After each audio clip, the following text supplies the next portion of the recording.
లోకి వెళ్తే తిరుపతిలో అధికారులు బుగ్గమఠం భూములను సర్వే చేస్తున్నారు. మాజీ మంత్రి పెద్దిరెడ్డి రామచంద్రారెడ్డి బుగ్గమఠం భూములను ఆక్రమించుకుని ఇళ్లు, వైసీపీ పార్టీ ఆఫీస్, గోశాలను ఏర్పాటు చేశారన్న ఆరోపణలు వచ్చాయి. ఈ నేపథ్యంలో 3.88 ఎకరాలు ఆక్రమించినట్లు అధికారులు ఏప్రిల్ 11న పెద్దిరెడ్డితో సహా మరో 4కి నోటీసులు పంపారు. సర్వే సందర్భంగా అధికారులను పెద్దిరెడ్డి అనుచరులు అడ్డుకున్నారు.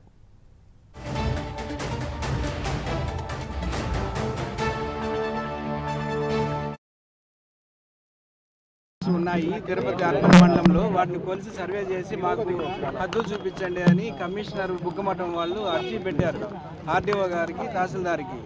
దాని మీద ఈరోజు మేము inspector of survey, deputy inspector, మండల సర్వేయరు, అదేవిధంగా బుగ్గమఠం సంబంధించిన కమిషనర్, ఎండోమెంట్ డిపార్ట్మెంట్ వాళ్ళు వచ్చాం. వాళ్ళు భూములు చూపించేదానికి వచ్చాం. వాళ్ళకు మొత్తము 14 ఎకరాల 49 సెంట్లు ఉంది బుగ్గమఠంలో. ఆ భూములంతా హద్దులు చూపించమని కోరారు వాళ్ళు అర్జీలో. బుగ్గమఠం సంబంధించిన కమిషనర్, అసిస్టెంట్ కమిషనర్. మొత్తం వచ్చి 14 ఎకరాల 49 సెంట్లు ఉంది.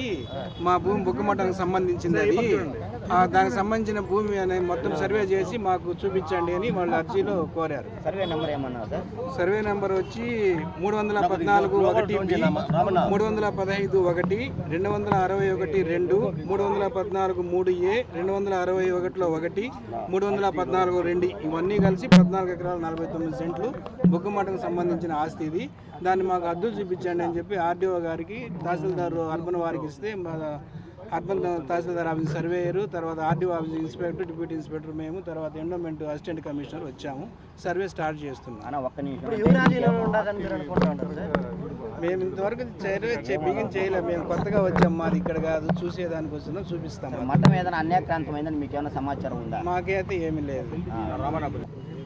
అది కాకుండా మాకు ఏం చెప్పారు, మేము ఇంట్లో లేని టైం చూసుకొని మిగతా వాళ్ళకి ఇవ్వకుండా మా బాబాయ్ వాళ్ళ వరకు ఇచ్చేసి మేము సాయంత్రం చూసుకోవడం జరిగింది. మేము వర్క్లో ఉండి 3rd ఏప్రిల్ మీరు చూడొచ్చు, 3rd ఏప్రిల్న డేట్ వేసి మాకు నిన్న నోటీస్ అనేది సర్వ్ చేశారు.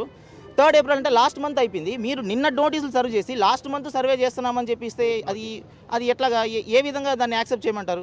అట్లీస్ట్ ఒక ఆఫీసర్లు ఎలా సైన్ చేస్తారు దాంట్లో? ఇది ఫేక్ నోటీస్ అంటారా లేదా ఇంకేదంటారో నేను మీడియా మిత్రులని రిక్వెస్ట్ చేస్తున్నాను. రెండోది, మేము ఎప్పుడైతే మాకు ప్రియర్గా నోటీస్ పంపించారు, మేము కొన్ని హెల్త్ ఇష్యూస్ వల్ల కొంచెం పెండింగ్ పెట్టుకొని మీరు ఎప్పుడైతే డేట్ ఇస్తారో మేము దాని కలొంచి మేము వచ్చి మీకు కోఆపరేట్ చేస్తామని కూడా మేము నోటీస్ ఇవ్వడం కూడా జరిగింది. 15th 4 ఒక లాయర్ తరఫున మేము ఆల్రెడీ 3 నోటీసెస్ ఇచ్చాం. మాకు ప్రియర్గా నోటీస్ కంపల్సరీ సర్వ్ చెయ్యండి, మేము వస్తాము, మేము గవర్నమెంట్కి అగెనెస్ట్ కాదు, మేము లీగల్గా మీరు ఎట్లా ప్రొసీడ్ అయితే మేము వచ్చి దానికి సహకరిస్తామని కూడా మేము చెప్పడం జరిగింది. కానీ మీరు ఇల్లాజికల్గా ఒక ఇల్లీగల్ నోటీస్ నిన్న సాయంత్రం ఎక్కడ ఏ రూల్ బుక్లో ఉంది, రెవెన్యూ బుక్ రికార్డ్స్లో కూడా చెక్ చేస్తే కనీసం ప్రియర్గా ఒక వారం ముందు నోటీసులు సర్వ్ చేయాలనే ఒక రూల్ అనేది బేసిక్ సెన్స్ లేకుండా వాళ్ళ దగ్గర వచ్చి నిన్న సాయంత్రం ఇవ్వడం జరిగింది.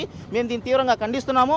మాకు హెల్త్ ఇష్యూస్ వల్ల మేము సడన్గా వచ్చి చేయడం వల్ల మా వాళ్ళు ఎవరు, మా ఫ్యామిలీ మెంబర్స్ ఎవరు కూడా అవైలబుల్లో లేరు. చుట్టుపక్కల ల్యాండ్ ఓనర్స్కి అసలు పెద్దిరెడ్డి గారు లేకపోతే ఇంకొకరో ఏదేదో పేర్లు అయితే యాడ్ చేస్తున్నారు. వాళ్ళు మాకు అసలు తెలియదు.